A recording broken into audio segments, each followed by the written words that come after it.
Assalamualaikum warahmatullahi wabarakatuh. Selamat pagi, salam sejahtera bagi kita semua. Perkenalkan, saya Muhammad Rashid Ridho, merupakan dosen pada program studi Perpustakaan dan Sains Informasi Fakultas Ilmu Budaya Universitas Sumatera Utara. Baik, pada kesempatan ini ya saya diberikan amanah dari Universitas Islam Negeri Sumatera Utara untuk menjadi dosen tidak tetap pada program studi Ilmu Perpustakaan Fakultas Ilmu Sosial. Baik, di sini saya mengajar mata kuliah Sistem dan Jaringan Kerjasama, ya, di mana salah satu luaran dari mata kuliah tersebut adalah mahasiswa membuat mini project, yaitu berupa pengabdian. Baik, ya, hal ini sebagai bentuk kerjasama antara Universitas Sumatera Utara dan Universitas Islam Negeri Sumatera Utara yang dalam pelaksananya adalah dosen ya, mengampu mata kuliah di mitra, dan sebagai salah satu bentuk luarannya adalah ya mini project tadi yang sudah dijelaskan. Ya, demikian dari saya selaku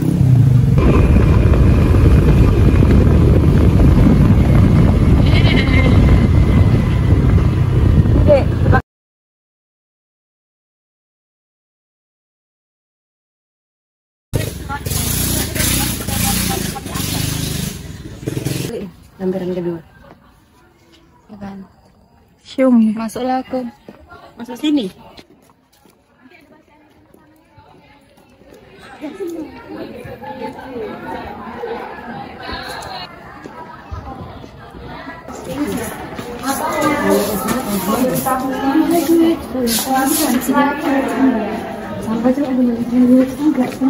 Oke, udah. Nanti ketua kelas saja dibuatkan ke nanti. Jadi berarti di aula lah kalian ini ya. Di aula. Ya oke. Ya.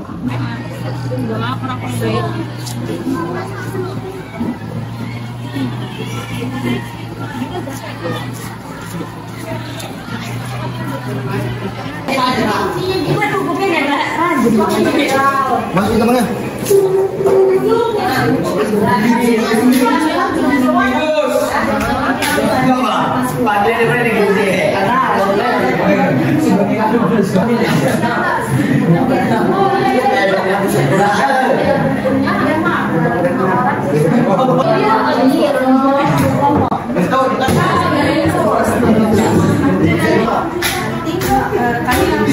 Bukunya itu boleh dari buat orang yang cara isi tadi ya, esensi buku gitu.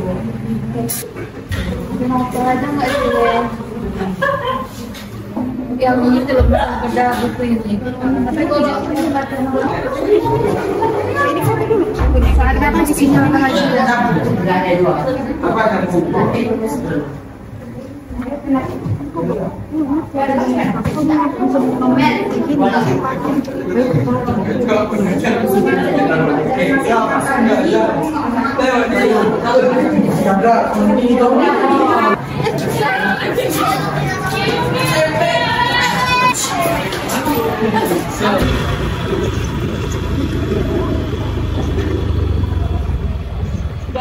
Lagi dek, lihat sikit.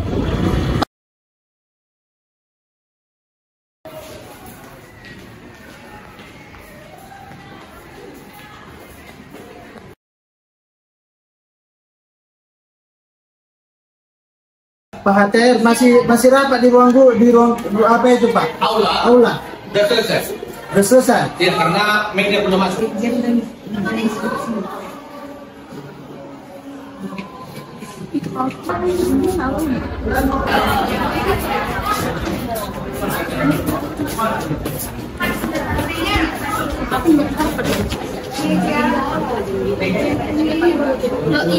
Assalamualaikum warahmatullahi wabarakatuh. Selamat siang semuanya. Siang. Jadi di sini Kakak sebelumnya mau ada kegiatan. Jadi sebelum memulai kegiatan yang akan kami lakukan, ada baik kita kenalan dulu ya kan, supaya kalian kenal gitu sama kakak-kakak ini dari mana, siapa aja nama kakak, biar enak kita berinteraksi, oke? Nama kakak itu Sakila, dari kami ini semuanya dari mahasiswa Universitas Islam Negeri Sumatera Utara. Tahu nggak UINSI di mana? Tahu. Nah, kami dari Prodi Ilmu Perpustakaan. Nama kakak Setiawana Abdullah. Nama kakak Willy Satika, bisa dipanggil Kak Willy ya. Halo semua. Nama kakak Sifaya Lady Okta. Kakak juga sama dari kakak sebelumnya. Nama kakak Jihan Wajida, biasa dipanggil Jihan. Nama kakak sendiri Kira, biasa dipanggil Lili. Salam kenal. Jadi di sini kami akan membawa materi yang berjudul. Jadi di sini kakak akan menjelaskan apa itu artinya bedah buku. Jadi bedah buku itu kegiatan mengungkapkan kembali isi suatu buku dan dengan memberikan saran terkait dengan kekurangan dan kelebihan buku yang akan kita bedah tersebut. Selain menumbuhkan minat baca siswa, bedah buku juga sekaligus sebagai wadah menginspirasi siswa dalam dengan penuh perhatian. Ini tuh maksudnya setiap halaman itu harus dipahami dan jangan terburu-buru. Jadi harus dicermati setiap detail yang diberikan oleh si penulis. Lalu yang ketiga itu adalah menganalisis. Menganalisis ini tuh jadi struktur cerita menjadi langkah penting dalam proses bedah. Terakhir kali mencatat poin penting. Jangan lupa untuk mencatat poin penting apa yang udah kalian baca di buku tersebut. Lalu catatan ini akan membantu kalian dalam memahami dan merefleksikan ulang isi buku tersebut. Apa itu intinya deh? Apa itu bedah buku? Mengungkapkan kembali isi dari buku yang telah kita baca. Ya, benar.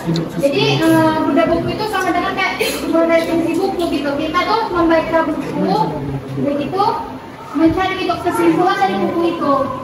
Pokoknya kan tahu aja gitu apa itu kesimpulan dari buku ini, begitu siapa penerbitnya, pengarangnya, tahun terbitnya. Nanti yang akan dipresentasikan itu ya penulis. Setelah itu penerbit, jumlah halaman, sinopsisnya, ya, udah. Setelah itu kelebihan dan kekurangan, dan terakhir kesimpulan.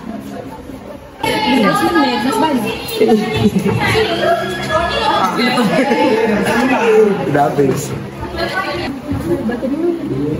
Ini pernah ada di sana. Apa tuh? Nanti kita bacanya bagi-bagi aja, setengah-setengah gitu.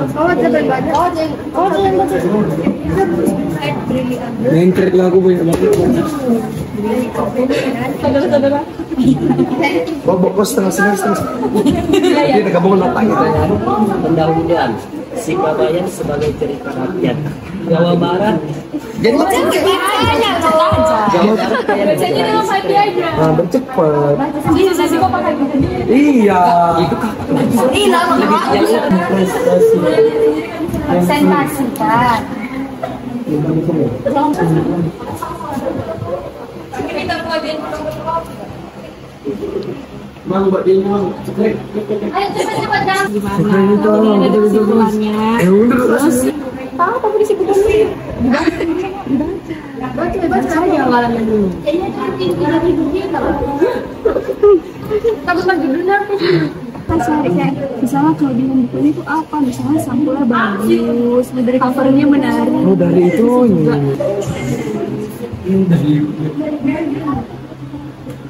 Rekan kakak akan menunjuk di antara kalian yang akan mempresentasikannya dari buku yang udah kalian bedah tadi. Silakan Kak.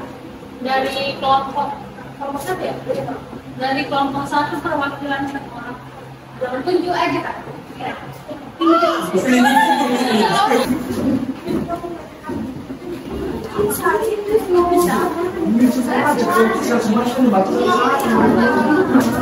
Jumlah halamannya itu ada 208 halaman. Sinopsis buku ini menceritakan tentang istilah GA, galau atau galau. Jadi maksud galau adalah kacau nggak karuan karena sibuk memikirkan hidup kita, atau menceritakan jati diri secara tepat. Kekurangan dan kelebihan dari buku ini menurut kami yaitu dari sampul atau covernya yang tidak menarik, tetapi ada sedikit motivasi yang menarik untuk kami. Kemudian untuk kelebihannya, judulnya yang menarik, membahas jati diri kita dan mengherankan untuk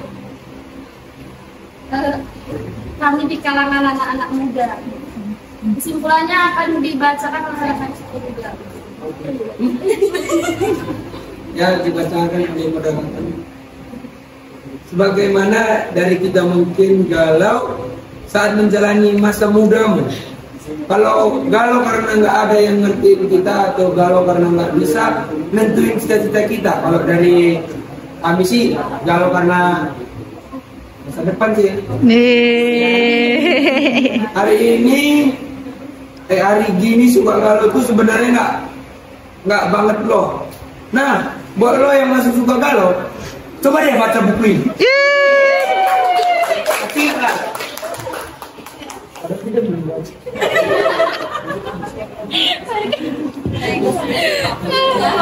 Terima kasih kawan-kawan. Sekian dari cerita kami.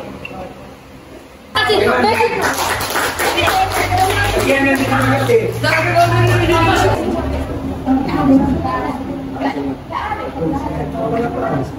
Ya, selamat pagi semuanya. Siang. Ya, kami dari kelas 11 dan kelas 10 ingin mempresentasikan hasil bedah buku kami, yaitu dengan tema Si Kabayan. Nah, untuk judulnya akan dibacakan oleh rekan saya, Feby. Buku yaitu Paradoks Cerita-Cerita Si Kabayan. Penulisnya yaitu Irama Widya, penerbitnya Profesor Jacob Sumarjo. Jumlah halamannya 168 halaman. Nah, untuk kelebihan dan kekurangannya akan dibacakan oleh rekan saya.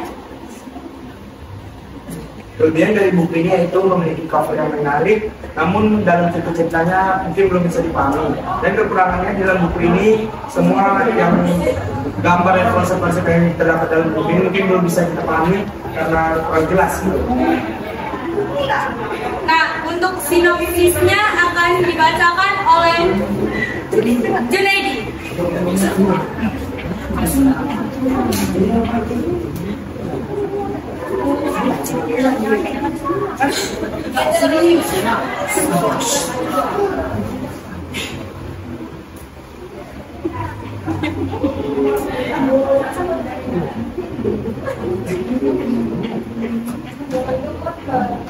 Bahwa gejala kabayan dalam cerita-cerita ini yang banyak mahiwal agak kurang ajar, ceplas-ceplos, masih dapat dijumpai di pesantren. Beberapa anak kiainya menempuh jalan sufi, banyak mengunjungi makam-makam keramat dan dianggap oleh masyarakatnya justru dapat memberi berkat. Nah, untuk kesimpulannya akan saya jelaskan, yaitu Si Kabayan adalah cerita rakyat Sunda yang sangat populer, dan cerita ini ditulis oleh pakar kebudayaan Sunda berdarah Jawa. Ini dalam bahasa yang ringan. Beliau memaparkan dan menganalisis secara cukup mendalam berbagai jenis cerita Si Kabayan dan menggali nilai-nilai filosofis, religi, dan budaya, serta kearifan lokal amat tinggi yang terkandung di dalamnya. Karena itu, buku ini sangat pantas dan perlu dibaca oleh masyarakat Sunda, khususnya dan khalayak umum yang peduli terhadap budaya dan kearifan lokal Nusantara. Sekian dari kami, terima kasih. Wah, keren sekali kalian udah bisa gitu membedah buku, padahal kakak-kakak ngasih materi ini singkat gitu, tapi kan udah memahami gitu apa itu bedah buku, udah gitu kalian bisa mempraktekannya. Jadi di sini kakak-kakak bakal menentukan siapa yang pemenang, ya. Menang di sini yang lebih baik. Semuanya baik, kalian sudah pandai gitu kan membuat apa itu bedah buku, cara-caranya gitu. Jadi orang kakak sudah menentukan siapa yang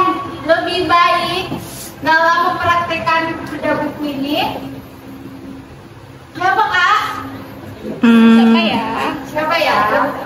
Siapa ya? Jadi yang lebih baik dalam mempraktekkan apa itu beda buku itu yang mau tunjukin jangan pakai lagi ya, kalau juga udah bagus gimana deh? Iya, tapi nggak suka. Kalau juga udah bagus gimana nih? Yang di sana lebih terstruktur, lebih penjelasannya lebih bagus, Mas.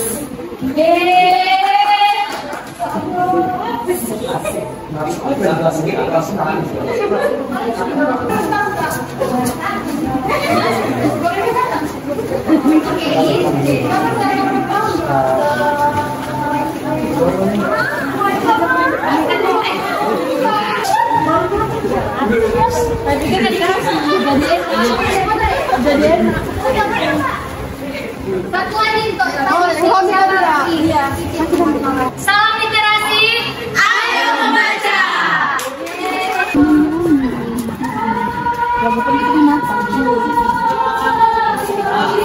Tenang lebih enak.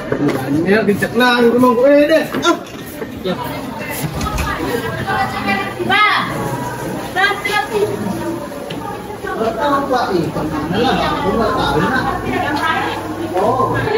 Besok aja loh, besok. Kita masih cantik. Hati ya. Ya, hati ya.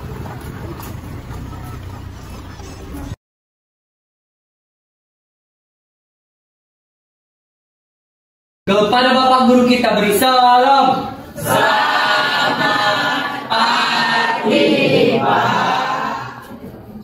Baik, selamat pagi, silakan pastikan mejanya. Assalamualaikum warahmatullahi wabarakatuh. Waalaikumsalam warahmatullahi wabarakatuh. Selamat pagi. Pagi. Jadi di sini kakak dari mahasiswa UIN Fakultas Ilmu Sosial jurusan Ilmu Perpustakaan. Di sini kakak akan memperkenalkan diri kami masing-masing.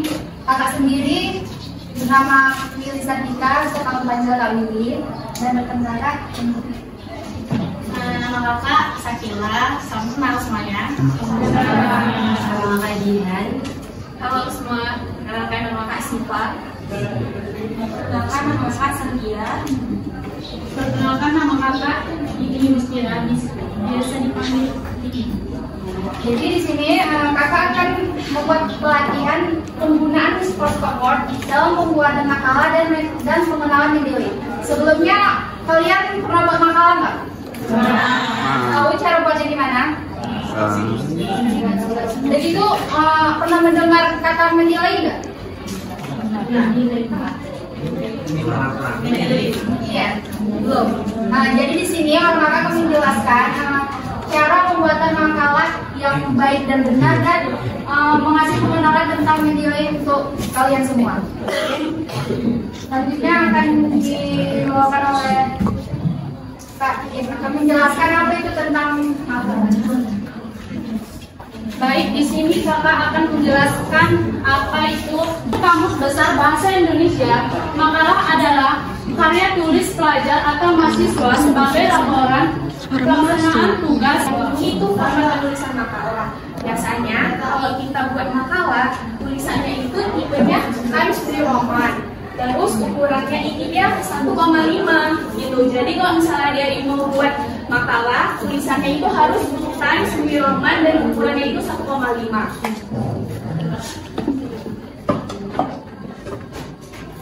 Terus ini ada cara memberikan nomor halaman pada makalah.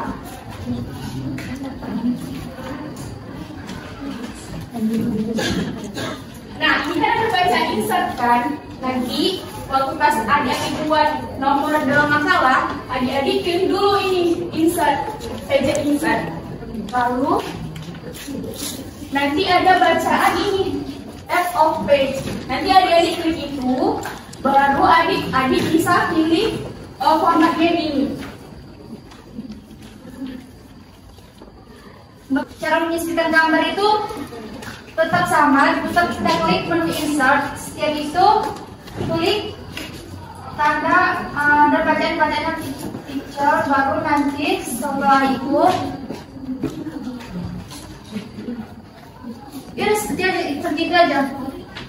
Jadi dari gambar picture ini nanti kita pilihlah mau gambar apa yang kita masukkan ke dalam makanan kita itu.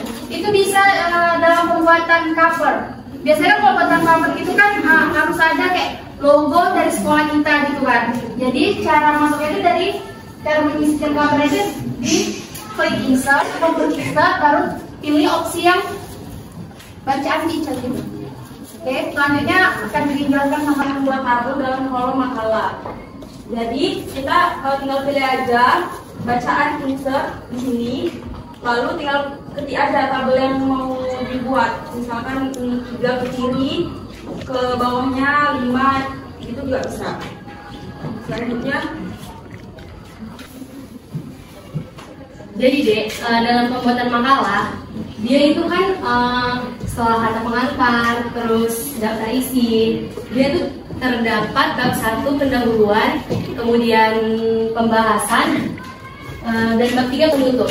Bab 1 di pendahuluan kita itu menjelaskan latar belakang penelitian, yaitu menjelaskan alasan kenapa suatu masalah itu dibahas dalam makalah, dan setelah penulisan latar belakang itu kita menuliskan rumusan masalah dan tujuan masalah, tujuan penelitiannya. Kemudian pada bab 2 kan ada pembahasan tuh. Jadi pembahasan itu bagian yang berisi uraian pokok dari permasalahan yang akan dibahas gitu. Bagian pembahasan itu harus sesuai dengan latar belakang, rumusan masalah, dan tujuan pembuatan makalah. Jadi biasanya pembahasan itu mencakup tentang landasan teori uraian materi, solusi, dan penyelesaian dari suatu permasalahan. Setelah pembahasan kita masuk ke bab 3, yaitu penutup. Penutup itu terdapat isinya tuh kesimpulan. Jadi kesimpulan itu yang berisikan tentang ringkasan dari hasil pembahasan rumusan masalah. Pada bagian ini kita tuh bisa mengambil poin penting pada setiap bagian sebelumnya untuk menghasilkan sebuah kesimpulan dan saran-saran yang bermanfaat untuk para pembaca makalah. Nah setelah itu kan masuk ke daftar pustaka. Ada tahu kan daftar pustaka itu apa kan? Ada yang tahu nggak? Mau ada yang tahu coba angkat tangannya. Kita di sini saling aja.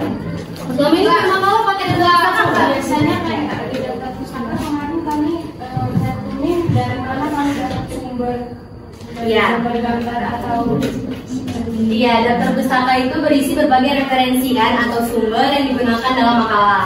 Nah jadi menurut KBBI daftar pustaka itu daftar yang mencantumkan judul buku, nama pengarang, penerbit, dan sebagainya ditempatkan pada bagian akhir suatu karangan atau buku.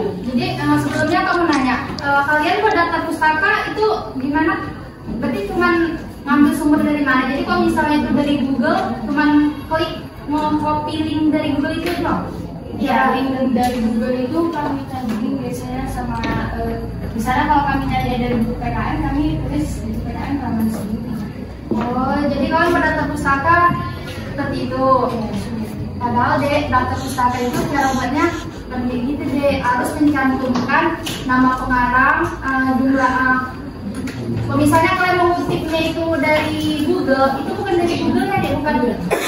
Kalian langsung nge-copy link itu ada tata caranya, itu kan mengopinya data dari Google itu kan dari website kan. Ada tata cara membuat daftar pustaka itu di website gitu, nggak langsung mencaplok linknya gitu, bukan kayak gitu deh gitu. Jadi nanti kami akan menjelaskan ya. Jadi itu tadi ya dek, sebenarnya penulisan daftar pustaka itu bukan cuma mencantumkan linknya aja, tapi dari judul buku, kemudian nama pengarang, penerbit, dan sebagainya gitu. Terus dek, sebenarnya ya ini dia daftar pustaka itu bisa kita langsung masukkan otomatis pakai aplikasi Mendeley. Jadi aplikasi Mendeley itu dia tuh alat dalam mengolah informasi atau aplikasi yang dapat digunakan untuk membuat daftar pustaka secara otomatis. Kegunaan Mendeley ini dia bisa menyimpan berbagai file. Setelah itu mengolah daftar pustaka secara berurutan dan melakukan pencarian dengan memasukkan kata kunci. Ini Kakak Jihan akan mempraktekkan bagaimana cara membuat daftar pustaka dari Mendeley. Itu mudah kali itu. Tapi kuncinya ya kalian harus paham sih cara penggunaan Mendeley itu apa. Sebenarnya kalian kalau buat makalah itu gimana? Memang real kalian yang buat atau ngejokiin menurut tukang print gitu bang buatan makalah gitu? Joki ya. Oh sendiri. Tapi udah alhamdulillah buat makalah cuman terkendala cara buat daftar pustaka tadi itu salah deh. Kalau salah kami buat langsung menuntut gitu. Ini kan bukan makalah deh kalau misalnya nggak daftar pustaka. Jadi kalian dapat sumber itu dari mana gitu kan kalau misalnya. Nah jadi deh sebenarnya penulisan daftar pustaka yang benar tuh kayak gini. Kan tadi judul buku kan, dia judul buku nih, penerapan media interaktif berbasis Silver School dalam membentuk kemandirian belajar siswa. Ada masa pada PPKN SMP Negeri 2. Nah jadi sebenarnya penulisan daftar pustaka itu dia cuma bukan kopasin aja. Jadi dia itu judul buku, terus dia tulis bukunya, tahun terbitnya, kayak gitu. Terus deh, tulis daftar pustaka itu dia berurutan sesuai abjad. Kan kayak berurutan ya, angka ini buku sponsor gitu, ngerti ya? Ya. Terus itu mas ada yang kakak bilang, tulis daftar pustaka itu sebenarnya bisa manual, kayak ya ketik aja gitu kan, angka gitu kan. Cuma kan ribet gitu kan. Jadi ada cara mudahnya, yaitu tadi dia kita install aplikasi Mendeley. Nah, cara menggunakan Mendeley itu pertama kita cari aja deh di Google kan, install aplikasi Mendeley gitu kan. Terus kan kalau udah terinstall, Ade masukkan aja email sama password Ade untuk masuk ke akun Mendeley-nya. Setelah itu, hubungkan Mendeley itu ke Microsoft Word. Caranya tuh kayak gini deh. Misalnya kan udah ke download nih, ini kan isi Mendeley-nya. Ini dia masuk ke akun tools, dia klik fitur tools gini. Habis itu kita apakan aja, sambungkan ke Microsoft Word itu klik ini. Karena kakak udah terhubung, jadi jangan dia install. Orang lain itu bisa diinstal sih. Nah, kan udah misalnya udah tersambung nih ke Word kan. Kalau misalnya dia Mendeley itu udah tersambung ke Word, dia ini ada bacanya Open Mendeley kayak gini. Kalau misalnya belum tersambung ke Word, dia nggak ada sih, biasa kayak gini. Setelah itu, tata cara menggunakannya. Kan tadi kan namanya udah download bukunya nih kan, download bukunya. Habis itu masukkan ke aplikasi Mendeley-nya. Terus kita membuat daftar pustaka secara otomatis. Jadi klik aja judul buku yang tadi udah dimasukkan ke dalam aplikasi itu. Klik insert citation untuk memunculkan daftar pustakanya secara otomatis itu klik aja nih insert bibliografi. Ya, jadi otomatis kan nggak perlu kita klik manual kayak apa siapa pengarangnya, apa judul bukunya, kapan tahun terbitnya kayak gitu. Sampai sini paham? Udah ini kalian perhatikan ya, rekan kakak Kak Sipa akan menjelaskan mengutip daftar pustaka dari yang sering kalian kerjain itu dari buku paket yang kalian miliki ya. Silakan Kak. Nah, udah kan, udah dibuka kan PKN-nya. Yang si Abdul Waindi itu pengarangnya. Nah, itu kan ada bacaan DKK. Berarti itu penulisnya lebih dari satu. Berarti itu dan kawan-kawannya itu dibuat ya. Bisa langsung masukkan judulnya yang si pendidikan Pancasila dan kewarganegaraan. Yang terakhir tinggal si penerbitnya. Coba, ada yang tahu nggak penerbit dari buku PKN ini siapa? Ya, Kementerian Pendidikan. Jadi kita buat jadi Kemendikbud.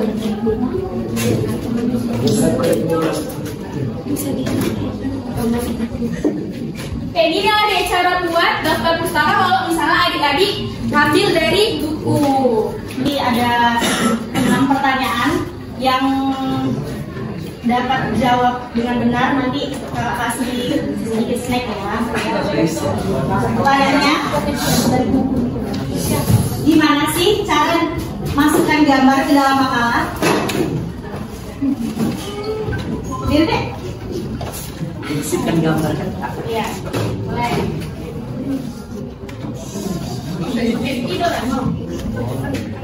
Pertama buka dulu insert, terus pilih picture.